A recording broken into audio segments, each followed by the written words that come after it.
அஸ்ஸலாமு அலைக்கும் வரஹ்மத்துல்லாஹி வபரகாத்துஹு. அபுதாபி, துபை, ஷார்ஜா மற்றும் ஏனைய ஐக்கிய அரபு அமீரக பள்ளிவாசல்களில் வெள்ளிக்கிழமை ஓதப்படும் ஜும்ஆ உரை. வெளியீடு ஐக்கிய அரபு அமீரக அரசின் இஸ்லாமிய விவகாரத்துறை. தேதி வெள்ளிக்கிழமை சஃபர் பிறை 28 ஹிஜ்ரி 1447, 22 ஆகஸ்ட் 2025. தலைப்பு: தேசிய சேவையில் நமது இளைஞர்கள். தலைப்பு: தேசிய சேவையில் நமது இளைஞர்கள். எல்லா புகழும் அல்லாஹுக்கே. அவன்தான் அளவற்ற அருளாளனாகவும் நிகரற்ற அன்புடையவனுமாக இருக்கிறான். அவரவருக்குரிய தாய்நாட்டு பற்றை அவன்தான் உள்ளங்களில் ஆழமாக விதைத்து வைத்திருக்கிறான். தாய்நாட்டிற்கு பாதுகாப்பு வழங்குவதை மனிதன் மீது அவன்தான் கடமையாக்கி வைத்திருக்கிறான். மேலும் வணக்கத்திற்குரியவன் அல்லாஹுவையின்றி வேறு யாரும் இல்லை. ஆட்சி அதிகாரங்கள் அவன் வசமே உள்ளன. அவனுக்கு யாதொரு இணையும் இல்லை என்று நான் சாட்சி கூறுகிறேன். எங்கள் திருநபி முஹம்மது ஸல்லல்லாஹு அலைஹி வஸல்லம் அவர்கள் அல்லாஹுவின் அடியாராகவும் தூதராகவும் இருக்கிறார்கள் என்று நான் சாட்சி கூறுகிறேன். யா அல்லாஹ், எங்கள் தலைவர் நபிகள் நாயகம் ஸல்லல்லாஹு அலைஹி வஸல்லம் அவர்கள் மீதும் அவர்களின் புனிதமிக்க குடும்பத்தினர் மீதும் தியாகம் நிறைந்த தோழர்கள் அனைவர் மீதும் உலக முடிவு நாள் வரை அழகிய முறையில் இவர்களை பின்பற்றி நடக்கும் முஸ்லிம்கள் மீதும் இறைவா நீ ஸலவாத்தும் ஸலாமும் பொழிந்திடுவாயாக. கவனமாக கேளுங்கள். இறைவனுக்கு அஞ்சி நடப்பதை எனக்கும் உங்களுக்கும் உபதேசிக்கிறேன்.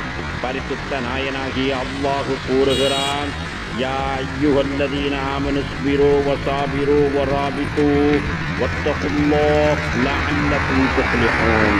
நம்பிக்கையாளர்களே, நீங்கள் பொறுமையை கடைபிடியுங்கள். எதிரிகளை விட நீங்கள் அதிகம் சகித்துக் கொள்ளுங்கள். எதிரியை எதிர்க்க எந்நேரமும் தயாராக இருங்கள். அல்லாஹுக்கு பயந்து நடந்து கொள்ளுங்கள். நீங்கள் இம்மையிலும் மறுமையிலும் வெற்றி அடைவீர்கள் என்று இறைவன் திருமறையில் கூறுகிறான். முஃமின்களே, இந்த நாட்களில் இதே போன்று ஒவ்வொரு வருடமும் இத்தகைய நாட்களில் நாட்டு குடிமக்களில் உண்மையான இளைஞர்கள், அவர்கள் ஆணாக இருந்தாலும் பெண்களாக இருந்தாலும் ஆர்வத்தோடு தயாராகிறார்கள். வாழ்வின் ஒரு புதிய கட்டத்திற்கு செல்ல தயாராகிறார்கள். இங்கு அவர்கள் புதுவிதமான தனித்துவமான அனுபவங்களை பெறுகிறார்கள். அதன் மூலம் அவர்களின் இறை நம்பிக்கையும் நற்குணங்களும் முழுமையடைகின்றன. மன உறுதியும் பொறுப்புணர்ச்சியும் அதிகரிக்கிறது. அதுதான் தேசிய சேவையில் ஈடுபடும் கட்டமாகும். தேசிய சேவை என்றால் என்னவென்று உங்களுக்கு தெரியுமா? அது சாகச வீரர்களின் களமாக இருக்கிறது. இளைஞர்களை செம்மைப்படுத்தி வார்த்தெடுக்கும் பயிற்சி பாசறையாக இருக்கிறது. நல்லொழுக்கங்களை பயிற்றுவித்து அதை அன்றாட வாழ்வில் செயல்படுத்துவதற்கான பக்குவத்தை கற்றுத்தரும் பல்கலைக்கழகமாக திகழ்கிறது. நற்குணங்கள், நற்பண்புகளை ஒன்றிணைத்து அவர்களின் உளவியலை செம்மைப்படுத்துகிறது. ஏனெனில் இத்தகைய நற்பண்புகளையும் குணங்களையும் உள்வாங்குவதே ஆகச்சிறந்த தேடுதலாக இருக்கிறது. சம்பாதிப்பதிலேயே மிகவும் உயர்வானதாகவும் வலிமையானதாகவும் இதுவே இருக்கிறது. ஒரு மனிதனுக்கு தரப்பட்டதிலேயே ஆகச் சிறந்தது எது? ஒரு மனிதனுக்கு தரப்பட்டதிலேயே ஆகச் சிறந்தது எது என்று ஒரு முறை இறை தூதர் கண்மணி நாயகம் ஸல்லல்லாஹு அலைஹி வஸல்லம் அவர்களிடம் கேட்கப்பட்டது. அதற்கு அவர்கள் ஹுலுகுன் ஹசன், அழகிய நற்குணங்கள் என்று பதிலளித்தார்கள். தேசிய சேவையில் மனிதநேய நற்பண்புகள் கட்டமைக்கப்படுகிறது. மன உறுதி அதிகரிக்கிறது. கொண்ட நோக்கத்தில் வலிமை சேர்க்கிறது. தலைமைத்துவ பண்புகள் மெருகேற்றப்படுகிறது. ஒழுக்கமான சிந்தனையை கொண்டிருப்பதற்கான பயிற்சி வழங்கப்படுகிறது. நேர மேலாண்மை கற்றுத்தரப்படுகிறது. தொழுகையை அதற்குரிய நேரத்தில் தொழுவதற்கான பழக்கங்கள் வளர்கிறது. ஏனெனில் அதுவே ஆகச்சிறந்த நோக்கமாக இருக்கிறது. அல்லாஹுவின் தூதரே, எப்போதும் தொழுது வர வேண்டும் என்று எனக்கு நீங்கள் வலியுறுத்தி இருக்கிறீர்கள். தொழுகை என்றால் என்ன என்று ஒரு சஹாபி கேட்டார். அதற்கு இறை தூதர் கண்மணி நாயகம் ஸல்லல்லாஹு அலைஹி வஸல்லம் அவர்கள் கைரு மௌதுஇன், அதுதான் ஆகச்சிறந்த கருப்பொருளாக இருக்கிறது, தொழுவதுதான் ஆகச்சிறந்த கருப்பொருளாக இருக்கிறது என்று இறை தூதர் ஸல்லல்லாஹு அலைஹி வஸல்லம் அவர்கள் பதிலளித்தார்கள். தொழுகைக்கு அழைப்பவர் பின்வருமாறு உரக்க சத்தத்துடன் அழைக்கும் போது உடனடியாக தொழுகையை நோக்கி நமது இளைஞர்கள் செல்கிறார்கள். அஸ்ஸலாத்து கைரும் மினன் நௌம், அஸ்ஸலாத்து கைரும் மினன் நௌம். தொழுகை தூக்கத்தை விட மேலானதாகும், தொழுகை தூக்கத்தை விட மேலானதாகும் என்று அழைக்கப்படுகிறது. அதிகாலை சுபஹ் தொழுகையை ஜமாத்தோடு நிறைவேற்றுகிறார்கள். இறை தூதர் கண்மணி நாயகம் ஸல்லல்லாஹு அலைஹி வஸல்லம் அவர்களின் பின்வரும் அறிவுரையை உணர்ந்து செயலாற்றுகிறார்கள். மன் ஸல்லா ஸலாத்த சுப்ஹி ஃபஹுவ ஃபீ திம்மத்தில்லாஹ். சுபஹ் தொழுகையை தொழுதவர் அல்லாஹுவின் பொறுப்பில் இருக்கிறார், சுபஹ் தொழுகையை தொழுதவர் அல்லாஹுவின் பொறுப்பில் இருக்கிறார் என்று இறை தூதர் ஸல்லல்லாஹு அலைஹி வஸல்லம் அவர்கள் கூறுகிறார்கள். அதாவது அவனுடைய பாதுகாப்பில், அவனுடைய கண்காணிப்பில், அவனுடைய பரிபூரண அரவணைப்பில், அவனுடைய உதவியில் வாழும் நிலை கிடைக்கிறது. அதாவது இறைவனுடைய பாதுகாப்பில், கண்காணிப்பில், பரிபூரண அரவணைப்பில், அவனுடைய உதவியில் வாழும் நிலை கிடைக்கிறது என்பதாகும். இந்த அதிகாலை நேரத்தை பயனுள்ள வகையில் கழிப்பவர் இறைவனின் உதவியை பெறுகிறார். ஏனெனில் அவன் இது குறித்து பின்வருமாறு சாட்சி கூறுகிறான். இன்ன குர்ஆனல் ஃபஜ்ரி கான மஷ்ஹூதா. நிச்சயமாக ஃபஜ்ர் தொழுகையானது வானவர்கள் கலந்து கொள்ளும் தொழுகையாகும் என்று இறைவன் திருமறையில் கூறுகிறான். அதன் பிறகு இதில் கலந்து கொண்டிருக்கும் அனைவரும் களத்திற்கு அணிவகுத்து செல்கின்றனர். அந்த களம் என்பது வலிமையும் கண்ணியமும் நிறைந்த களமாகும். மனிதநேய தன்மையும் பெருந்தன்மையும் நிறைந்த களமாக இருக்கிறது. தேசிய சேவையில் எப்படி பங்காற்ற வேண்டும் என்கிற பயிற்சியை பெறுகிறார்கள். அவர்களின் மூச்சும் நடையும் மிடுக்கும் கம்பீர அசைவுகளும் ஒரே நேர்கோட்டில் அமைந்திருக்கிறது. எல்லாம் வல்ல அல்லாஹ் கூறுகிறான், இன்னல்லாஹ யுஹிப்புல்லதீன யுகாத்திலூன ஃபீ சபீலிஹி ஸஃபன் கஅன்னஹும் புன்யானுன் மர்சூஸ். நம்பிக்கையாளர்களே, அவர்கள் ஈயத்தால் உருக்கி வார்க்கப்பட்ட பலமான அரணைப்போன் அணியில் இருந்து பின்வாங்காது நின்று வருகிறார்கள். அவர்கள் ஈயத்தால் உருக்கி வார்க்கப்பட்ட பலமான அரணைப்போல் அணியிலிருந்து பின்வாங்காது நின்று வருகிறார்கள் என்று இறைவன் திருமறையில் கூறுகிறான். ஒற்றுமையாக இருப்பது, ஒருங்கிணைந்து செயல்படுவது, கட்டுக்கோப்பாக இருப்பது போன்றவற்றின் உள்ளார்ந்த அர்த்தங்களை தெரிந்து கொள்கிறார்கள். முஃமின்களே, தேசிய சேவையில் எண்ணற்ற பலன்கள் இருக்கின்றன. இது ஒருங்கிணைந்த குழு மனப்பான்மையை, ஒற்றுமை உணர்வை வலிமைப்படுத்துகிறது. இது உறவுகளுக்கு இடையிலான பிணைப்பை உருவாக்குகிறது மற்றும் ஒவ்வொருவர் மீதான பரஸ்பர மரியாதை நடத்தை விதிகளை மேம்படுத்துகிறது. மேலும் நாட்டு குடிமக்களிடையே ஆங்காங்கே நிலவி வரும் வேறுபாடுகளை முற்றிலுமாக களைந்து விடுகிறது. பின்வரும் ஹதீஸின் கூற்றுக்கேற்ப அவர்களின் ஆளுமைகள் மேம்படுகிறது. அல் முஃமினு லில் முஃமினி கல் புன்யானி யஷுத்து பஅதுஹு பஅதா. ஓர் இறை நம்பிக்கையாளர் மற்றொரு இறை நம்பிக்கையாளர்களுக்கு துணை நிற்பதில் ஒரு கட்டடத்தை போன்றவராவார். ஒரு நம்பிக்கையாளர் மற்றொரு நம்பிக்கையாளருக்கு துணை நிற்பதில் ஒரு கட்டடத்தை போன்றவராவார். அதன் ஒரு பகுதி மற்றொரு பகுதிக்கு வலுவூட்டுகிறது என்று இறை தூதர் ஸல்லல்லாஹு அலைஹி வஸல்லம் அவர்கள் கூறியுள்ளார்கள். இத்தகைய பயிற்சியின் மூலம் ஒருவன் தனது நேரத்தை பயனுள்ள வகையில் கழிக்க முடிகிறது. தனித்தனியாக செல்வது, தனித்தனி கோஷ்டியாக இயங்குவது, தனி வழியில் செல்ல முயற்சிப்பது உள்ளிட்டவற்றை இது தடுத்து விடுகிறது. ஒவ்வொருவருக்கும் உள்ள பொறுப்புணர்ச்சியை வளர்த்து விடுகிறது. உயரிய இந்த நாட்டின் மேன்மையை ஒவ்வொரு அணுவாக பெருமைப்படுத்த வேண்டும் என்று முனைகிறார்கள். எனவேதான் இதில் இடம்பெற்றிருக்கும் ஒவ்வொருவரும் பின்வருமாறு முழங்குகிறார்கள். அல்லாஹ் என் நாடு, எங்கள் தலைமை என்று உரத்த குரலில் சொல்கிறார்கள். பின்வரும் முழக்கத்தையே தங்கள் உயிரோட்டத்தில் கலந்து விட்டிருக்கிறார்கள். நம்பகத்தன்மையும் சுபிட்சமான வாழ்வும் கொண்ட என் தேசமே, இதோ உனக்காக வந்திருக்கிறேன்.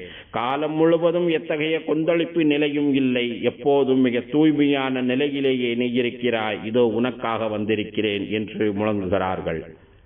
அல்லாஹுவின் அடியார்களே, நமது இளைஞர்கள் தேசிய சேவையில் பங்காற்றுவது என்பது அவர்களுடைய உடலுக்கு தேவையான ஆற்றலை அதிகரிக்கிறது, அவர்களின் திறமைகளை மென்மேலும் மெருகூட்டுகிறது, அவர்களின் சிந்தனையை சீராக்கி விடுகிறது, நற்பண்புகளை மிக உறுதியாக கடைபிடிக்க வைக்கிறது. தனது அடியார்களுக்கு இத்தகைய வலிமையை அல்லாஹ் பெரிதும் விரும்புகிறான். எப்படி இல்லாமல் போகும்? ஏனெனில் இறை தூதர் கண்மணி நாயகம் ஸல்லல்லாஹு அலைஹி வஸல்லம் அவர்கள் பின்வருமாறு கூறுகிறார்கள். அல்-முஃமினுல் கவிய்யு கைருன் வ அஹப்பு இலல்லாஹி மினல் முஃமினில் லஈஃப். பலமான இறை நம்பிக்கையாளர் பலவீனமான இறை நம்பிக்கையாளரை விட சிறந்தவரும் அல்லாஹுக்கு மிகவும் விருப்பமானவரும் ஆவார். பலமான இறை நம்பிக்கையாளர் பலவீனமான இறை நம்பிக்கையாளரை விட சிறந்தவரும் அல்லாஹுக்கு மிகவும் விருப்பமானவரும் ஆவார் என்று இறை தூதர் ஸல்லல்லாஹு அலைஹி வஸல்லம் அவர்கள் கூறியுள்ளார்கள். எனவே நமது வாலிபர்கள் தங்கள் நேரத்தை தேசிய சேவையில் பங்காற்றுவதற்கு அர்ப்பணிக்க வேண்டும். ஒவ்வொரு நொடி பொழுதையும் நேரங்களையும் அவர்கள் பயனுள்ளதாக ஆக்கிக் கொள்ள வேண்டும். இத்தகைய முகாம்களில் அவர்கள் போதிய அறிவையும் ஆழமான நுண்ணோக்கு பார்வையையும் வளர்த்துக் கொள்கிறார்கள். இதன் மூலம் தீவிரவாத கருத்துக்களை அவர்களால் தக்க முறையில் எதிர்கொள்ள முடியும். ஆதாரபூர்வமான வாதங்களையும் வலிமையான கருத்தியல்களையும் அறிவுபூர்வமான பதில்களையும் அவர்களால் சொல்ல முடியும். அந்தந்த நேரங்களை நிறைவேற்ற வேண்டிய வணக்க வழிபாடுகளில் பெரிதும் ஆர்வமுடன் செயல்பட முடியும். மிக உறுதியான நிலையான நற்குணங்களை கடைபிடிக்கிறார்கள். அவர்களின் ஆளுமைகள் மேம்படுகின்றன, பழக்க வழக்கங்கள் சீராகின்றன. இந்த முகாமிற்கு செல்வதற்கு முன்னர் இருந்த நிலையை விட ஆகச்சிறந்த ஆளுமையாக உருமாறி வெளியே வருகிறார்கள். இந்த முகாமிற்கு செல்வதற்கு முன்னர் இருந்த நிலையை விட ஆகச்சிறந்த ஆளுமையாக உருமாறி வெளியே வருகிறார்கள். அவர்களின் உள்ளங்களில் மன உறுதியும் இறை நம்பிக்கையும் மேலும் அதிகரித்திருக்கிறது. அவர்களின் உடல் நல்ல வலிமையையும் கட்டுக்கோப்பான தன்மையையும் பெற்றிருக்கிறது. அவர்களின் சிந்தனை சீராகவும் நேர்மறையாகவும் அமைந்திருக்கிறது. அவர்களின் குணங்கள் போற்றுதலுக்குரியதாகவும் உயர்வளிக்கக்கூடியதாகவும் அமைகிறது. சிறப்பு வாய்ந்த தந்தைமார்களே, உங்கள் பிள்ளைகளை தேசிய சேவை என்கிற முகாமில் சேர்த்து விடுவது நல்ல முடிவாகும், ஆகச்சிறந்த தேர்வாகும். இதனால் கண்ணியமும் சிறப்பும் கிடைக்கிறது. பெற்றோர்களாகிய உங்களுக்கு பெருமையை தேடித் தருகிறது. பிள்ளைகளாகிய அவர்களும் வாழ்வில் முன்னேற்றம் அடைவார்கள். எல்லாம் வல்ல அல்லாஹு கூறுகிறான், ரப்பனா ஹப்லனா மின் அஸ்வாஜினா வ துர்ரியாத்தினா குர்ரத அயுன். எங்கள் இறைவனே, எங்கள் மனைவிகளையும் எங்கள் மக்களையும் எங்களுக்கு கண்குளிர்ச்சியாக்கி வைத்தருள்வாயாக. எங்கள் இறைவனே, எங்கள் மனைவிகளையும் எங்கள் மக்களையும் எங்களுக்கு நீ கண்குளிர்ச்சியாக்கி தருவாயாக என்று அவர்கள் இறைவனிடம் துஆ செய்வார்கள். ஆம், இந்த இளைஞர்கள்தான் நமது கண்களின் குளிர்ச்சியாகவும் மகிழ்ச்சியாகவும் இருக்கிறார்கள். எனவே அவர்களை தக்க முறையில் நெறிப்படுத்துங்கள். சீரான நேர்கோட்டில் அவர்களின் இலக்குகளையும் மன உறுதியையும் கொண்டு வாருங்கள். இதற்காக நீங்கள் அவர்களுக்கு தகுந்த முறையில் அறிவுரை கூறுங்கள். மிக உயரிய வார்த்தைகளை அவர்களிடம் பேசுங்கள். அவர்களுக்காக மிக உண்மையாக இறைவனிடம் துஆ செய்யுங்கள். தேசிய சேவை என்கிற முகாமில் கலந்து கொள்வது ஆகச்சிறந்த பயிற்சி பாசறை. தேசிய சேவை என்கிற முகாமில் கலந்து கொள்வது ஆகச்சிறந்த பயிற்சி பாசறை என்பதை அவர்களுக்கு புரிய வையுங்கள். பயிற்சி மூலம் அவர்களுக்கு தலைமை பண்பையும் தலைமைக்கு கட்டுப்படும் குணத்தையும் தேசத்தின் வளர்ச்சிக்காக பாடுபடும் குணாதிசயத்தையும் வளர்க்கிறது என்பதை புரிய வையுங்கள். நமது ஜனாதிபதி மாண்புமிகு ஷேக் முஹம்மது இப்னு ஜாயித் அல்லாஹ் அவர்களை பாதுகாப்பானாக. அவர்கள் பின்வருமாறு கூறுவார்கள்: தன்னை நம்பியவர்களுக்கு விசுவாசமாக இருப்பது, அர்ப்பணிப்பு உணர்வோடு நடந்து கொள்வது, மேலும் நேர்மையாக திகழ்வது உள்ளிட்டவற்றின் விழுமியங்கள் நமது ஜாயித் குடும்பத்தினரின் ஆன்மாக்களில் ஆழமாக வேரூன்றியுள்ளன. நமது ஜாயித் குடும்பத்தாரின் ஆன்மாக்களில் ஆழமாக வேரூன்றியுள்ளன. உங்களை போன்றவர்களை பெற்றெடுத்த உங்கள் குடும்பங்களுக்கு நாங்கள் பெரிதும் கடமைப்பட்டிருக்கிறோம். அவர்களை உளமாற வாழ்த்துகிறோம். நீங்கள் தான் செயல் வீரர்கள். தேசத்தின் பெருமிதம் நீங்களே. ஒவ்வொரு அமீரக வீட்டின் நம்பிக்கை நட்சத்திரமாகவும் நீங்கள் திகழ்கிறீர்கள் என்று மாண்புமிகு ஷேக் அவர்கள் கூறுகிறார்கள். தேசத்தின் இளைஞர்களே, உங்கள் வாழ்க்கையின் முக்கியமான ஒரு தருணத்தை நோக்கி முன்னேறுகிறீர்கள் என்பதை நீங்கள் முதலில் தெரிந்து கொள்ளுங்கள். அது உங்களை தன்னலமற்றவராகவும் தியாகம் செய்பவராகவும் உருவாக்குகிறது. எப்போதும் தனிமையாக இருப்பதை விட்டும் வெறுமையாக உணர வைக்கும் நிலையிலிருந்தும் உங்களை வெளியேற்றுகிறது. சௌகரியமாக இருப்பது, ஆடம்பரமான வாழ்வை மேற்கொள்வது உள்ளிட்டவற்றிலிருந்து வெளியேறுகிறீர்கள். பெரும் சகிப்புத்தன்மை, நிலையான பொறுமை மற்றும் தியாகம் நிறைந்த வலிமையை துணை கொண்டு கடினமான வாழ்க்கை சூழலையும் நெருக்கடியான நிலைகளையும் எதிர்கொள்ள உங்களை தயார்படுத்துகிறது. அதுபோக எல்லா நலன்களுக்கும் மேலாக நாட்டின் நலனையே இலக்காக கொண்டிருக்கவும், நாட்டு நலனையே முதன்மை நோக்கமாக கொண்டிருக்கவும் பழகுகிறீர்கள். உடல் ரீதியாக வலிமையான ஆற்றல் பெற்ற மனிதர்களாக உருவாகிறீர்கள். உடல் ரீதியாக வலிமையான ஆற்றல் பெற்ற மனிதர்களாக உருவாகிறீர்கள். முதிர்ச்சி அடைந்த மனநிலையை வளர்த்துக் கொள்கிறீர்கள். இந்த தேசிய சேவையை அல்லாஹ் ஒருவனுக்காகவே செய்கிறோம் என்கிற தூய எண்ணத்தை வளர்த்துக் கொள்ளுங்கள். எல்லாம் வல்ல அல்லாஹ் கூறுகிறான், வஅஃபூ பிஅஹ்தில்லாஹி இதா ஆகத்தும். நீங்கள் அல்லாஹுவின் பெயரால் செய்யும் உடன்படிக்கையை முழுமையாக நிறைவேற்றுங்கள் என்று இறைவன் கூறுகிறான். மேலும் அவன் கூறுகிறான், வஸ்தஈனு பிஸ்ஸப்ரி வஸ்ஸலா. எத்தகைய சிரமத்திலும் நீங்கள் பொறுமையை கைக்கொண்டு தொழுது இறைவனிடத்தில் உதவி தேடுங்கள். எத்தகைய சிரமத்திலும் நீங்கள் பொறுமையை கைக்கொண்டு தொழுது இறைவனிடத்தில் உதவி தேடுங்கள் என்று இறைவன் கூறுகிறான். நீங்கள் பொறுப்புணர்ச்சியை வளர்த்துக் கொள்வது, சுயமாக உங்களை நீங்களே கண்காணித்துக் கொள்வது, உங்கள் வாழ்வியலை அர்த்தமுள்ளதாக மாற்றுவதற்கு சுயமாக முயற்சிப்பது உள்ளிட்டவை எல்லாம் எவ்வளவு நல்ல பண்பு என்பதை யோசித்து பாருங்கள். ஏனெனில் நீங்கள் குடும்பத்தினரை விட்டும் நெருக்கமான தோழர்களை விட்டும் வெகு தொலைவில் இருக்கிறீர்கள். ஒரு மனிதனுக்கு அடிப்படையாக கிடைக்க வேண்டிய உரிமைகளும் வசதி வாய்ப்புகளும் தவறிப்போவதில் உள்ள பாதிப்புகளை நன்கு உணர்கிறீர்கள். இத்தகைய நுண்ணோக்கு பார்வையை வளர்த்துக் கொள்ள இந்த தனிமை உங்களுக்கு நல்ல வாய்ப்பாக அமைகிறது. தவறவிட்டதை எப்படி பெற வேண்டும், இழந்ததை ஈடுகட்ட என்ன செய்ய வேண்டும் என்கிற திட்டமிடலை நீங்கள் சுயமாக கற்றுக்கொள்கிறீர்கள். எனவே உங்கள் குடும்பத்தினருக்கும் தலை சிறந்த நல்லெண்ண தூதராக முன்மாதிரியாக இருங்கள். எனவே உங்கள் குடும்பத்தினருக்கு தலை சிறந்த நல்லெண்ண தூதராக முன்மாதிரியாக இருங்கள். உங்கள் சமூகத்தின் நன்மதிப்புகளை நன்கு உள்வாங்கி உங்களுக்குரிய நண்பர்களை நல்ல விதமாக நீங்கள் தேர்ந்தெடுத்துக் கொள்ள வேண்டும். தலை சிறந்த கூட்டாளிகளை உருவாக்கி கொள்ளுங்கள். உயரிய குணாதிசயங்கள் நற்பண்புகள் கொண்டவர்களை தவிர வேறு யாரிடமும் நீங்கள் நெருக்கமாக பழகாதீர்கள். உயரிய குணாதிசயங்கள் நற்பண்புகள் கொண்டவர்களை தவிர வேறு யாரிடமும் நீங்கள் நெருக்கமாக பழகாதீர்கள். ஏனெனில் நல்லொழுக்கமும் பொறுப்புணர்ச்சியும் உள்ளவர்கள் தங்கள் குடும்பத்திற்கும் தாங்கள் சார்ந்திருக்கும் சமுதாயத்திற்கும் பெரும் மரியாதையாகவும் கௌரவமாகவும் இருக்கிறார்கள். தங்கள் நாட்டின் சிறப்பிற்குரிய அடையாளமாகவும் பெருமிதமாகவும் தலைமைக்கு அர்த்தமுள்ளவர்களாகவும் திகழ்கிறார்கள். யா அல்லாஹ், உனக்கும் உனது தூதர் முஹம்மது ஸல்லல்லாஹு அலைஹி வஸல்லம் அவர்களுக்கும் நீ யாரையெல்லாம் பின்பற்றி நடக்கச் சொன்னாயோ அவர்களுக்கும் நாங்கள் முழுமையாக வழிபடுவதற்கு எங்கள் அனைவருக்கும் நீ உதவி புரிவாயாக. அல்லாஹ் தனது திருமறையில் கூறுகிறான், யா அய்யுஹல்லதீன ஆமனூ அத்தீஉல்லாஹ வ அத்தீஉர் ரசூல வ உலில் அம்ரி மின்கும். ஈமான் கொண்ட நல்லடியார்களே, அல்லாஹ்வுக்கு கீழ்ப்படியுங்கள், இன்னும் அல்லாஹுவின் தூதருக்கும் உங்களில் நேர்மையாக அதிகாரம் வைப்பவர்களுக்கும் கீழ்ப்படியுங்கள் என்று இறைவன் திருமறையில் கூறுகிறான்.